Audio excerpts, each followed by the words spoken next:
Hello friends, welcome to Indian English Gyan YouTube channel. दोस्तों, आज हम लोग इस वीडियो में सीखेंगे प्रेजेंट इंडेफिनिट टेंस। तो चलिए हम लोग शुरू करते हैं। यहाँ पर मैंने आपको बताया है प्रेजेंट इंडेफिनिट का पहचान क्या है। इस टेंस के हिंदी वाक्यों के अंत में ता है, ती है, ते हैं, ताहूँ आदि शब्द आते हैं मित्रों।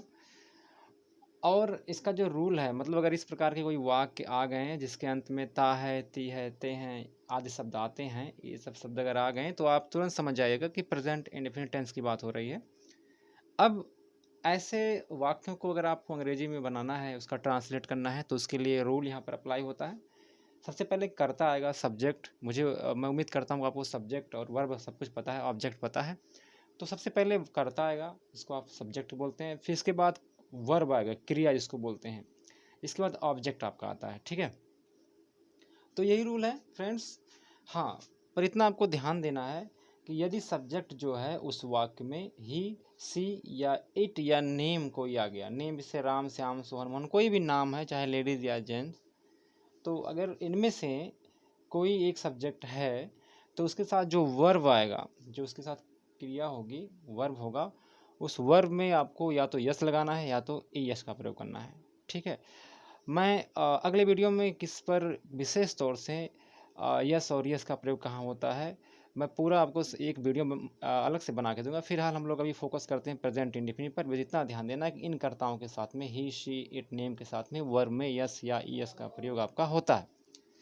चलिए शुरू करते हैं फ्रेंड्स। मैं एग्जाम्पल लिखता हूँ। जैसे मान लीजिए आप जो है अगर अपने बारे में बोलते हैं कि मैं क्रिकेट खेलता हूँ। ठीक है, तो इसको आप कैसे बनाएंगे? सबसे पहले सब्जेक्ट आई, वर्ब है क्या है, खेलना।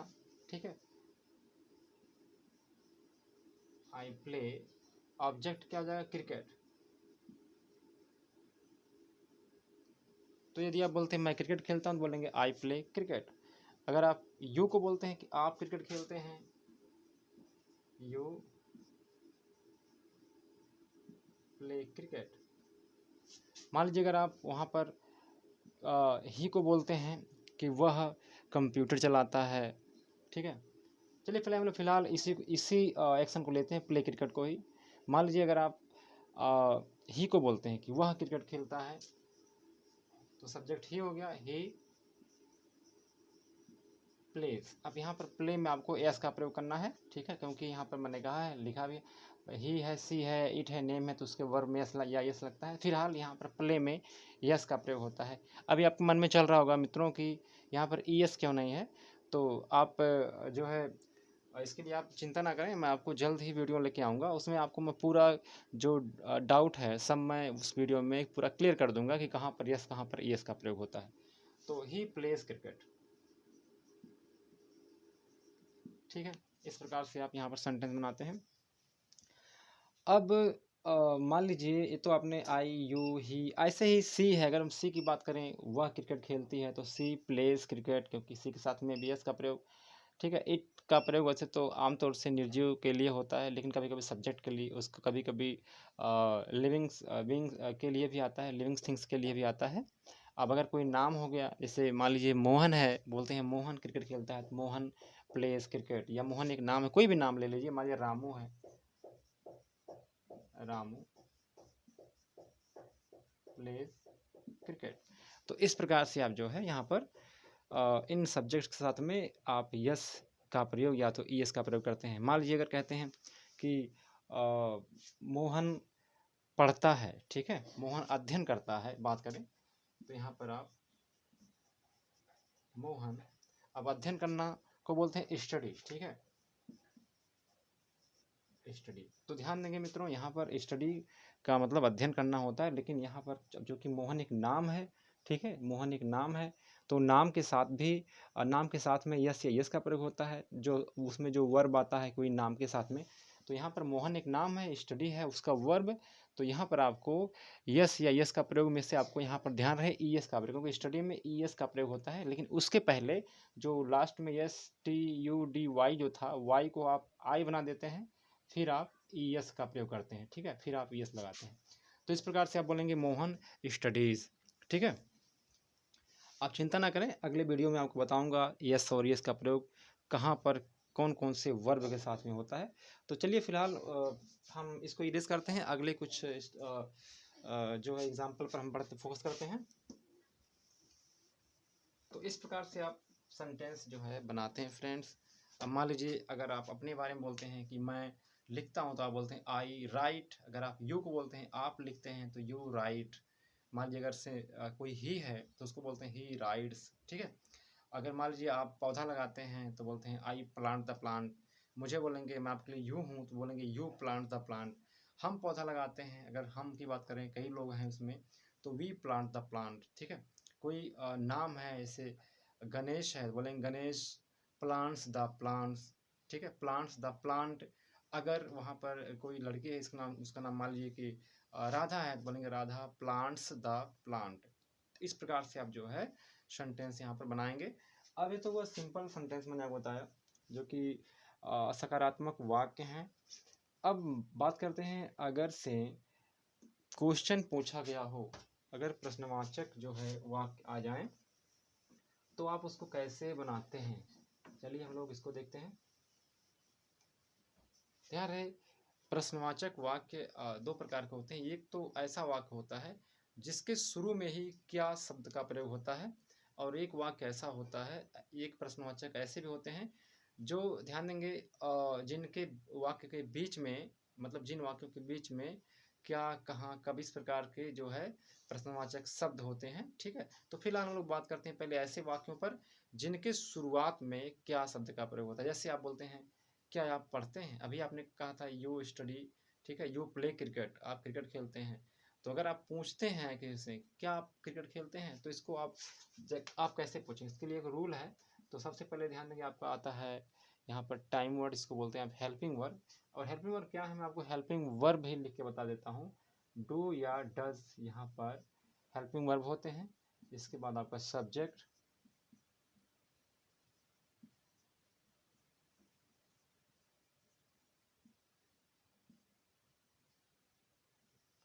ये आपका रूल फ्रेंड्स। जब आप क्या कह करके वाक्य बोलते हैं, मैं एक आपको हिंदी में वाक्य लिखता हूँ।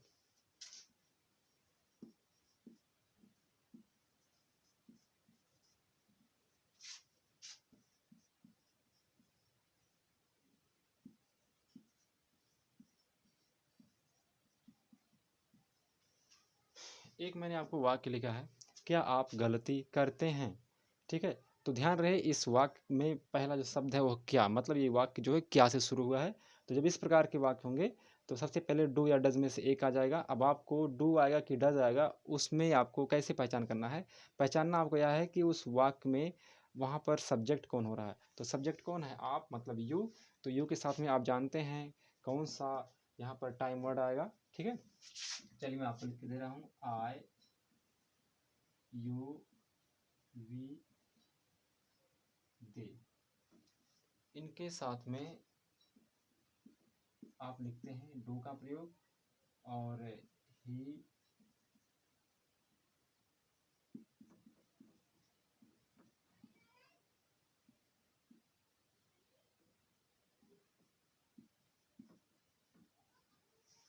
यहाँ पर आपको ध्यान देना है। अगर सब्जेक्ट आपका आई यू वी दे है तो उसके साथ में आपका जो टाइम वर्ड है, मतलब हेल्पिंग वर्ड सहायक क्रिया है, वो डू आएगा। अगर ही सी इट और नेम है तो उसके साथ में जो सहायक क्रिया है फ्रेंड्स वो क्या आता है, डज आता है। तो अगर आप यू के बारे में पूछेंगे तो यू के साथ में जो डू आता है, डू पहले आएगा, क्योंकि यहाँ पर नियम के अनुसार डू पहले आया है। तो आप अगर इस प्रकार से पूछते हैं कि आप गलती करते हैं तो बोलेंगे डू, हो गया। अब सब्जेक्ट कौन है, यू, डू यू। अब वर्ब क्या है, गलती करना, ठीक है, मतलब करना। यहाँ पर जो इसका जो मेन वर्ब है करना, लेकिन क्या बात है, गलती करना, ठीक है। तो गलती करने को बोलते हैं मेक मिस्टेक, मेक मिस्टेक। क्या आप गलती करते हैं, तो डू यू मेक मिस्टेक, क्या आप गलती करते हैं। अगर सामने वाला बोलता है हाँ मैं गलती करता हूँ, तो बोलेगा yes I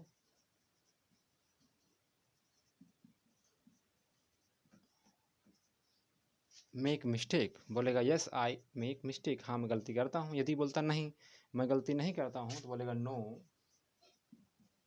I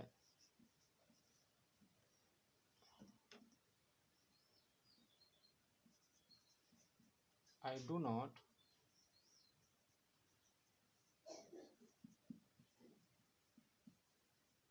make mistake. अगर गलती नहीं करता बोलेगा no I do not make mistake. तो इस प्रकार से आप जो है यहाँ पर आप उसका यस और नो का आप उत्तर देते हैं। ध्यान रहे फ्रेंड्स, अगर वाक्य डू से मतलब अगर से वाक्य डू से पूछा गया हो, ठीक है, तो उसका उस वाक्य का अगर से उत्तर आंसर अगर से नकारात्मक होगा तो डू नॉट हो जाएगा, ये आपको ध्यान देना होगा। और अगर डज से पूछा गया होगा वाक्य वाक्य का अगर शुरुआत डज से होगा, ठीक है, प्रश्न किया गया होगा, तो उसके अगर नकारात्मक उत्तर आप देंगे तो वहाँ पर डज नॉट हो जाएगा। आपको इस बात का विशेष ध्यान देना है। तो चलिए इसको मैं इरेज करता हूँ, फिर अगले हम एग्जाम्पल पर बढ़ते हैं।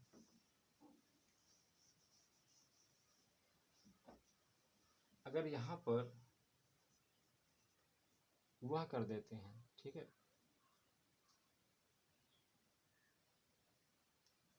अगर इस प्रकार का मतलब अगर यहाँ पर सब्जेक्ट वह हो गया, ठीक है, क्या वह गलती करता है, ठीक है, यहाँ पर करता है कर देते हैं।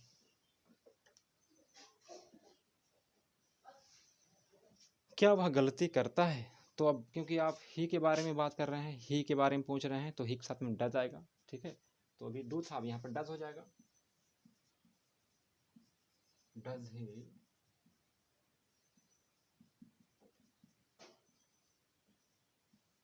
Make mistake. तो इस प्रकार से आप पूछेंगे, डज पहले आ जाएगा, ठीक है, डज ही मेक मिस्टेक, क्या वह गलती करता है। अगर सामने वाला आपको उत्तर देता हाँ वह गलती करता है, तो कैसे बोलेगा, यस ही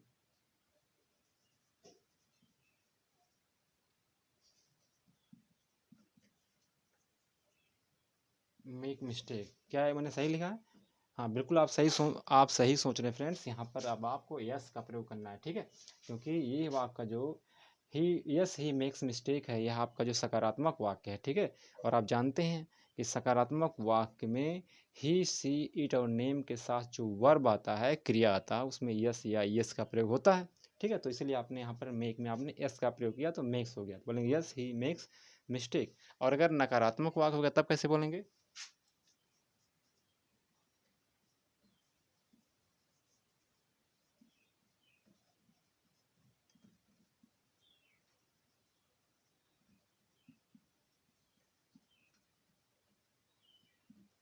हाँ यहाँ बोलेंगे no he does not make mistake. कुछ फ्रेंड्स हमारे सोच रहे होंगे यहाँ पर मेक में यस क्यों नहीं लगा। तो ध्यान दें फ्रेंड्स, जब जब ही सी इट और नेम के लिए क्वेश्चन पूछा गया होगा, ठीक है, जब क्वेश्चन पूछा गया होगा तो क्वेश्चन पूछते समय एक्शन में देखिए यहाँ पर एक्शन आपका मेक है, ठीक है, एक्शन में आपका यस या यस का प्रयोग नहीं होता है। इस बात को आप ध्यान देना और कभी इस बात को आप भूलेंगे नहीं अगर आप आज इस बात को ध्यान देंगे। ही सी इट या नेम अगर सब्जेक्ट होगा प्रेजेंट इंडेफिनिट में, अगर उनके लिए क्वेश्चन पूछा गया होगा डज से, तो पूछते समय वर्ब में यस या यस का प्रयोग नहीं होता है। अगर उसका आंसर हाँ में दिया गया होगा ही सी इट या नेम के लिए, तो उसमें उसके उस वाक्य के वर्ब में यस या यस का प्रयोग होता है, मतलब या तो यस का प्रयोग होगा या तो यस का प्रयोग होगा, ठीक है। और अगर आप नकारात्मक उत्तर देते हैं तो वहाँ पर भी यस और यस का प्रयोग नहीं होता है, ठीक है। मैंने 2 क्रॉस और एक मैंने राइट का निशान लगाया है, आप इस पर फोकस करना, कभी आपसे गलती नहीं हो सकती फ्रेंड्स, ठीक है। तो इस प्रकार से आपको ध्यान देना है। अब ये तो हुआ जब वाक्य का शुरुआत क्या से होता है, तो कई बार ऐसा भी होता है कि वाक्य के बीच में, ठीक है, हिंदी वाक्य के बीच में क्या कब कहाँ कैसे शब्द आते हैं। जैसे यहाँ पर है, क्या वह गलती करता है, डज ही मेक मिस्टेक। मैंने कहा हाँ वह गलती करता है, तो यस ही मेक्स मिस्टेक। अब आप पूछ सकते हैं वह गलती क्यों करता है, वह गलती कैसे करता है, वह गलती कहाँ करता है, वह गलती कब करता है। इस प्रकार से आप सेंटेंस बना सकते हैं। तो अगर आपको इस प्रकार से सेंटेंस बनाने हैं, ठीक है, तो बहुत ही सिंपल है फ्रेंड्स। तो यहाँ पर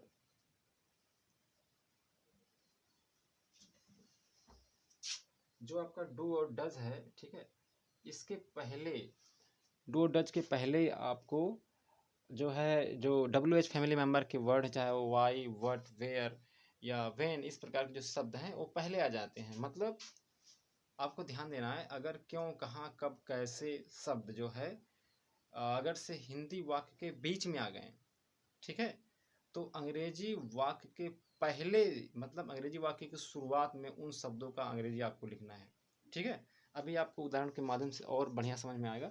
जैसे अब आप यहाँ अगर आप क्वेश्चन करते हैं कि वह गलती क्यों करता है, ठीक है।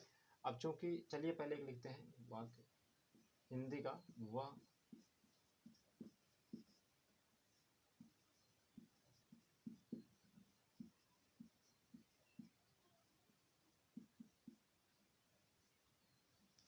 वह गलती क्यों करता है। देखिए यहाँ पर हिंदी वाक्य के बीच में आपका क्यों का प्रयोग हुआ है, ठीक है। तो अब इसका, अब जब आप इंग्लिश बनाते हैं तो क्यों का इंग्लिश, क्योंकि आपको पता है वाई होता है, तो मैंने कहा कि सबसे पहले आ जाएगा, ठीक है। तो कैसे बोला इसको, बोलेंगे आप पहले यहाँ पर वाई का प्रयोग हो जाएगा, वाई। अब यहाँ पर इसके बाद सेम यही रूल यहीं से अप्लाई हो जाता है, जो ये रूल पहले आपसे लिखा हुआ, आपने लिखा हुआ है फ्रेंड्स, यही रूल अप्लाई हो जाएगा बिल्कुल वाई के बाद। अब आपको डू या डज में से एक लगाना है, तो आप अब तक समझ ही चुके होंगे।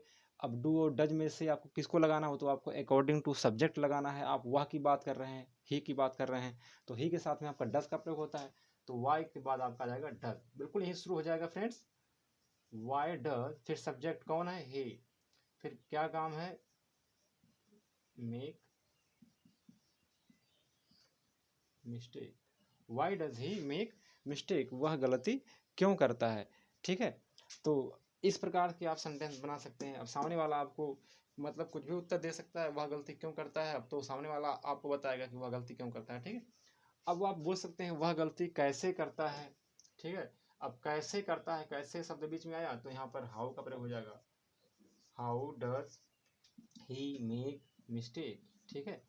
वह गलती कब करता है, तो आप बोलेंगे when does he make mistake, ठीक है। इस प्रकार से आप बोल सकते हैं। वह गलती कहाँ करता है, तो where does he make mistake, इस प्रकार से आप जो है सेंटेंस यहाँ पर बनाते हैं, ठीक है। आप प्रैक्टिस करना, because practice makes man perfect, जितना आप प्रैक्टिस करेंगे चीज़ें आपको उतना ही अधिक, उतना जल्दी क्लियर होते आपको दिखाई पड़ेंगी, ठीक है, और आपके लिए ईजी हो जाता है। जब आप कोई चीज़ समझते हैं, सीख लेते हैं फ्रेंड्स, तो उसमें आपकी रिस्पॉन्सिबिलिटी बढ़ती है, और वह यह होता है कि आप उसको प्रैक्टिस करें, क्योंकि अगर आप प्रैक्टिस नहीं करेंगे, ठीक है, तो आप भूल जाएंगे। तो आप प्रैक्टिस करना, देखिएगा बिल्कुल आपके लिए चीज़ें बिल्कुल बहुत ईजी हो जाती हैं, ठीक है। तो इस प्रकार से आप जो है सेंटेंस यहाँ पर बनाते हैं।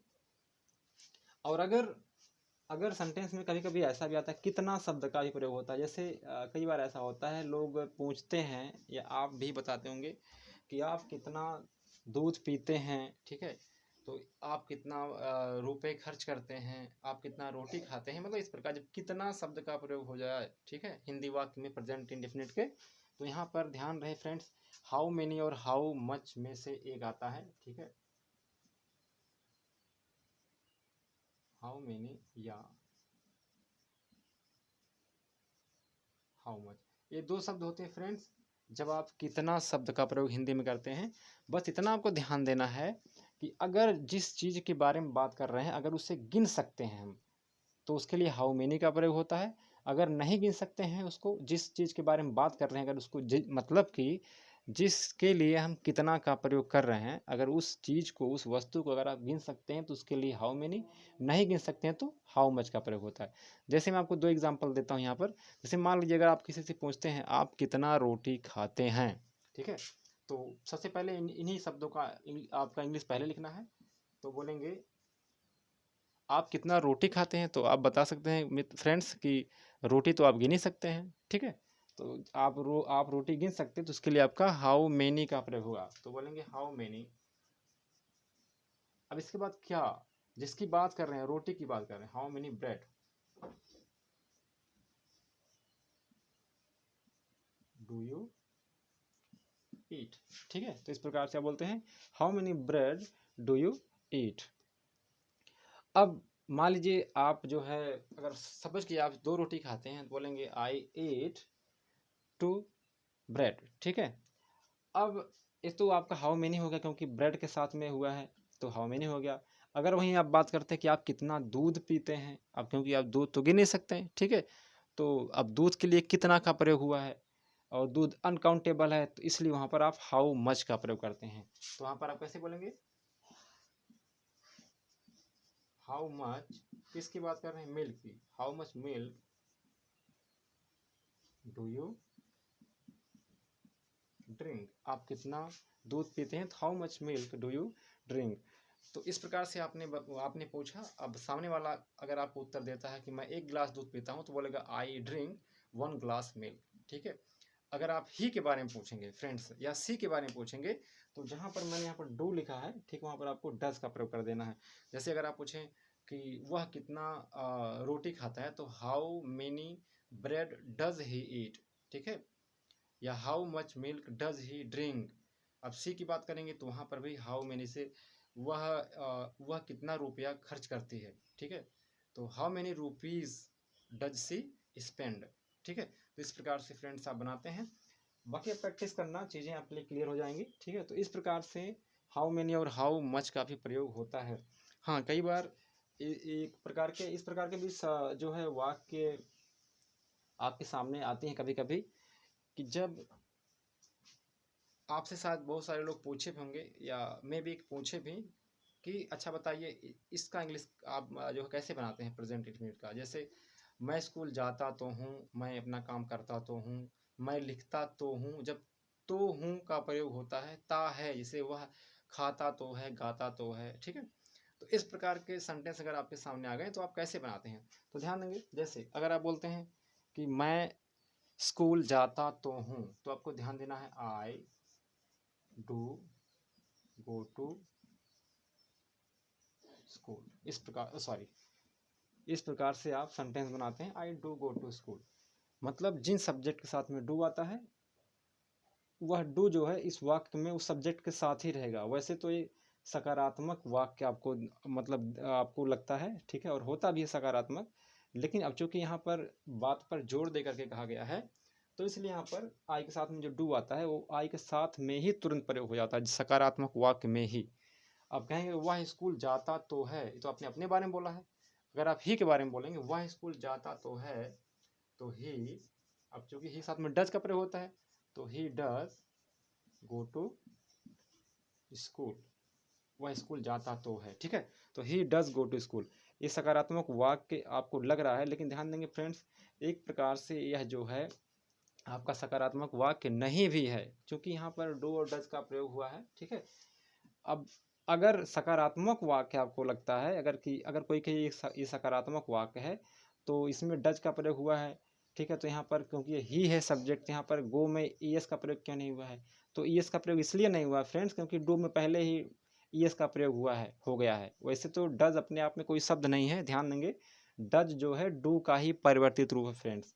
तो यहाँ पर अगर इस प्रकार का कोई वाक्य आ गया, वह स्कूल जाता तो है, वह खाना बनाती तो है, मोहन खेलता तो है, अगर इस प्रकार का सेंटेंस आपके सामने आ गया फ्रेंड्स, तो आपको ध्यान देना है वो डज से ही बनेगा। He does play cricket, she does cook food. लेकिन यहाँ पर ही सी या नेम इट के साथ में जो एक्शन होगा, जैसे कुक फूड है तो ही डज कुक्स नहीं होगा, ध्यान रहे कुक ही होगा। ठीक है। क्योंकि आपने डज का प्रयोग किया, यहाँ पर डू में पहले ही यस लगा हुआ है। तो ऐसे सकारात्मक वाक्य अगर आपको लगते हैं, ठीक है, तो इनमें जो है आपको इनके जो वर्ब होंगे उनमें आपको यस और यस का प्रयोग आपको नहीं करना है। तो उम्मीद करता हूँ ये वीडियो आपको समझ में आया फ्रेंड्स। और हाँ, कन्फ्यूजन बहुत सारे स्टूडेंट में ये भी होता है, शायद आप में से बहुत सारे लोग जानते होंगे, तो बहुत अच्छी बात है। अगर आप लोगों में से जो विद्यार्थी, जो हमारे फ्रेंड्स जानते नहीं हैं कि एग्जैक्टली यस का प्रयोग और यस का प्रयोग कहाँ होता है, वैसे तो ही सी नेम इट के साथ में यस और यस का प्रयोग तो होता है, ये तो सबको पता है प्रेजेंट इंडेफिनिट में, लेकिन कब यस का प्रयोग होता है, कब यस का प्रयोग होता है, तो इसके लिए मैं दूसरा एक सेपरेट वीडियो लेके आऊँगा, जो कि अगला वीडियो आपका होगा फ्रेंड्स। आप उस वीडियो को जरूर देखना, पूरा आपका डाउट क्लियर हो जाएगा। आई एश्योर यू कि आप उस दिन सब कुछ समझ चुके होंगे कि यस का प्रयोग कहाँ होता है और यस और ईएस का प्रयोग कहाँ होता है प्रेजेंट इंडेफिनिट टेंस में। तो मैं उम्मीद करता हूँ कि ये वीडियो आपको समझ में आया, अच्छा लगा। तो फ्रेंड्स, अगर आप चैनल पर नए हैं तो आप चैनल को सब्सक्राइब कर लें और वीडियो को लाइक करें, अपने फ्रेंड्स में भी आप शेयर कर दें। ठीक है। ताकि जो भी यहाँ पर वीडियो आपके लिए बनाता हूँ उसका नोटिफिकेशन आपके मोबाइल पर पहले पहुँच सके। ठीक है। ताकि आप उसका लाभ उठा सके फ्रेंड्स। तो मैं उम्मीद करता हूँ कि अगले वीडियो हम लोग फिर मिलेंगे, आप फिर मेरे साथ में ज्वाइन होंगे। तो तब तक के लिए चलिए हम लोग विदा लेते हैं। जय हिंद।